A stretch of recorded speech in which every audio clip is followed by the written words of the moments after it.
Добре, правим ли нещата? Предизвикваме ли отворен дебат в аулата? Това е задължително. Да. Колко ще ни струва тези според теб един дебат в аулата? Ако тази зала колко ще струва? Според мен тази зала може да пробват да ни ги дадат и безплатно. Между другото на 31 януари беше дадена безплатна национална мрежа за децата. Аз казвам, че може и да успеят да ни я дадат безплатно, специално аула. Добре, говоря за нея, Софийския, да. Защото те така по някой път ги дават безплатно. Защото е кауза. Да, защото е кауза. И не винаги, но по някой път я дават. И според мен, ако прегърнат кауза, е възможно да е безплатно. Другото е може да имаме контакт с национална мрежа за децата и да видим те с кой се говори.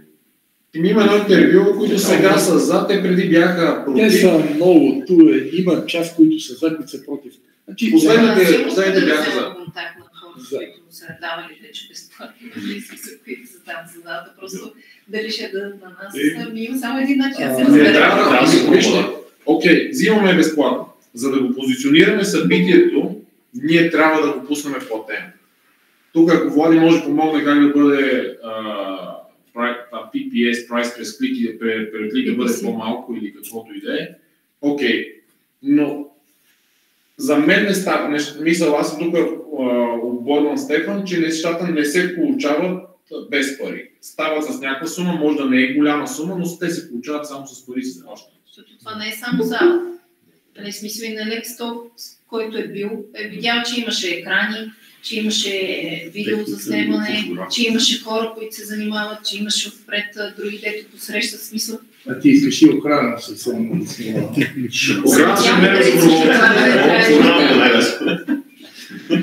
Охрана доброволци ще намери. Това нещо две неща са задължителни.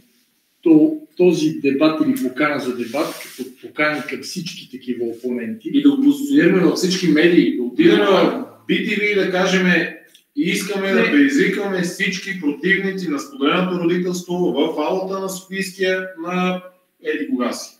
Сега с един от адвокатите, които бяха на последната комисия, си похабих доста време да му отделя да знаеш какво ще стане. Този ли, който аз ти го дадах, ти прехвърлих. Който беше до мен, който седеше. Не, също на цено. Няма значение кой. Нали, пак обичайните лъжи, задължително, принудително, не знам си какво. Не можеш да го накараш да влезе в темата. Той винаги ти се измъква с някакви такива. Ние трябва да можем да кажем, поканихме ви на дебат, защото твърдат, ето е и тази Валя Гигова, адвокат Гигова. По чорапки, по такова влезъл законопроекта, а като го поканиш на публичен дебат се изпокрият. Трябва да можем да кажем най-вече на обществото, че сме ги поканили всички тия опоненти и те не са дошли. Защото най-вероятно няма да дойдат. Те се крият, те не обичат, те знаят, че такъв дебат не е голямо събитие, което медиите да го отразят. Да. И трябва, ако щете дори, ако ги няма... То БТА лошо отразява, ама... И дали още писаха Райна Аврамова, че били съгласни на дебат? Карл, това ти обяснявам. Адвокат Дамянов се казва този. Всички казват, че искат и признават и трябвало дебат. И като го викнеш на дебат, няма дебат. Защото той няма какво да каже. Много е просто. Но ние трябва да можем да кажем, извикахме ви, не дойдохте, защото вие страх, защото сте мишки. И това е много важно. Само, Пламене, една забележка. Ние говорим тук, че, което е малко странно, групица по 200 човека и говорим, че за кампанията на моста на Люница 20 000 лева, за другата са 30 000 лева. Ако 200 човека не могат да съберат 50 000 лева или там 300 човека или 400 човека, но в момента да кажем, че не е сериозно. Е малко несериозно. Нали, аз пак ще дам най-голямата част, окей, той е ясно. Но ако ние не можем като общество и пострадали да съберем някаква сума пари за дадена кауза, означава, че наистина, както днес написа Сен, той беше много директен, но днес написа, че ако не успее да събере пари, значи България не е озряла за такава промяна. То не е само събирането на пари, но и на протестите, присъствието е малко. Да. Цялостно. Само да кажа, че на доброволци на протестите бяха наравно мъже и жени.